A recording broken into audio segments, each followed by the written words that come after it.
It's fairly common knowledge that when working on sequels or a film's franchises, VFX companies will reuse assets they've created or borrow assets from other VFX houses. They also have massive libraries of generic assets that, with a few minor tweaks, can be used in a variety of different films, and people are none the wiser. But whereas repurposing and reusing an asset may seem like a good practice, saving both time and energy, reusing a complete VFX shot for a different movie would be a dishonest and unacceptable practice. Unfortunately, just because people will find it unacceptable doesn't mean it isn't done. It just means you may not have noticed when it was.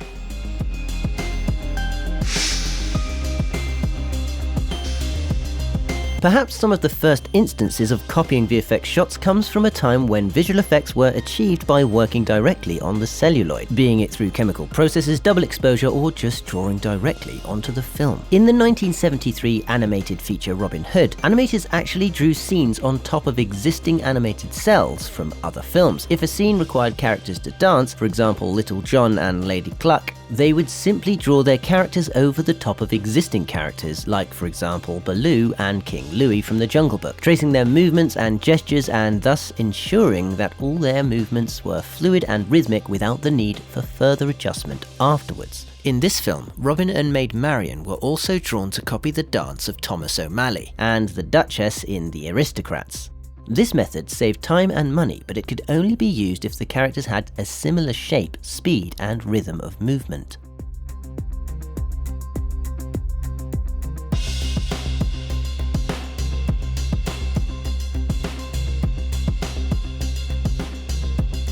Now, do you want to save time and money with your VFX? Action VFX has library upon library of reusable assets, from falling snow to muzzle flashes, all pre-keyed and ready to be dragged and dropped right onto your footage. We left a tasty Fame Focus discount for you in the description, so be sure to check out our offer right now. You're welcome. As the use of models and miniatures became more widespread, filmmakers also began to repurpose these expensive models to be reused on different films, or in the case of Star Wars, in the sequels and prequels of its own franchise. It turns out that quite a lot of Star Trek's models and VFX shots are also repurposed and reused in later films. For example, Star Trek Generations has an exterior shot of the Enterprise D that was taken from the original Star Trek Next Generation TV series. You can see the shot has been softened to disguise its lower resolution. In Star Trek IV, The Undiscovered Country, the Klingons' bird of prey explodes. This exact same VFX shot was used in Star Trek Generations, and the interior shot of the Klingons getting sucked away and blown up in the explosion is also reused in both Star Trek Generations and Star Trek Deep Space Nine.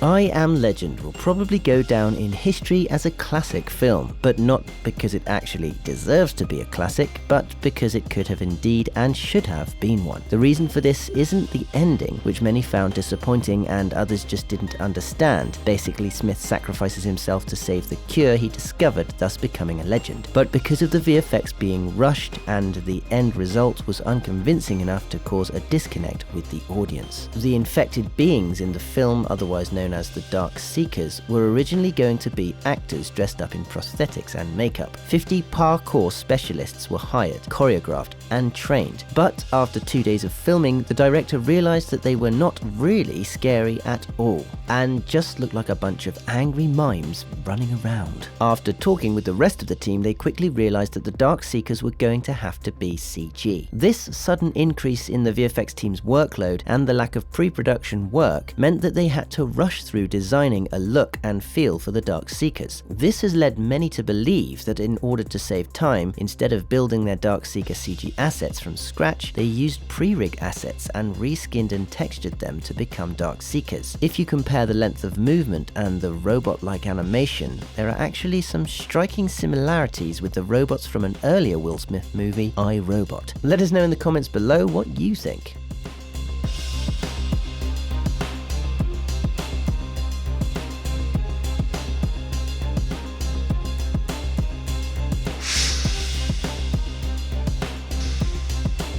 When making such a VFX heavy movie, budget is a major concern, and so naturally any corner that can be cut to save money will be cut. Some of the most expensive scenes to film are car chase scenes. Roads have to be closed, cars destroyed, stunt drivers employed, insurance, explosives, fire, smoke and debris added digitally. All this translates into a lot of dollar signs. This is why when director Michael Bay had to add a car chase scene, he decided to reuse a VFX shot from his 2005 film The Island. On The Island, the protagonists are fleeing from the bounty hunters on a flatbed truck loaded with locomotive wheels, which they begin to release, attempting to hit the cars pursuing them. In Transformers: Dark of the Moon, exactly the same vehicles appear in exactly the same VFX shot, but in a similar way that the animators on the Robin Hood film painted over existing animation with their own characters, here the VFX animators painted over the locomotive wheels with their digital characters, the Decepticons.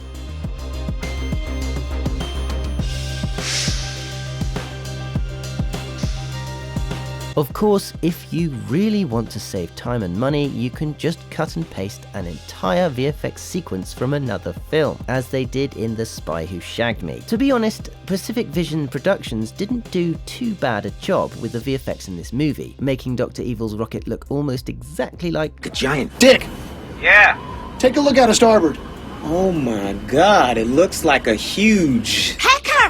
Jeff Bezos' new rocket was a pretty funny gag, but something odd happens when Powers and Felicity hitch a lift with the crew of Apollo 11. The VFX for the launch scene suddenly becomes a lot higher quality and super realistic, almost as if they were made by someone else, which in fact they were. In Austin Powers, they used exactly the same VFX shot that was created by Digital Domain for the film Apollo 13. Although we can't find out any information on the subject, we imagine that they must have asked permission to use the shot and that they only got away with using it because the audience didn't notice, or they just accepted it as part of the wacky, spoofy feel of the film. Nowadays, VFX is actually at a level where every day there are more and more digital models out there, and these, much like the miniatures made for the likes of Star Wars and Star Trek, can be repurposed and reused for other films. Action plates or stock footage can be drawn over digitally or have digital assets added, or live action footage filmed in front of a green screen composited onto them, in a similar way to that of Transformers: Dark Side of the Moon, or indeed as they did in a simpler form in Robin Hood. And websites like Action VFX make it possible to quickly create VFX shots without having to be an expert or having to hire one. Nowadays, even a novice can create great content so easily and cheaply that there is really no longer any excuse for sloppy VFX. Please give us a like if you enjoyed this video. Don't forget, as always, the links to the music used in this video are in the video description, and be sure to let us know in the comment section which movie VFX you'd like to see behind next.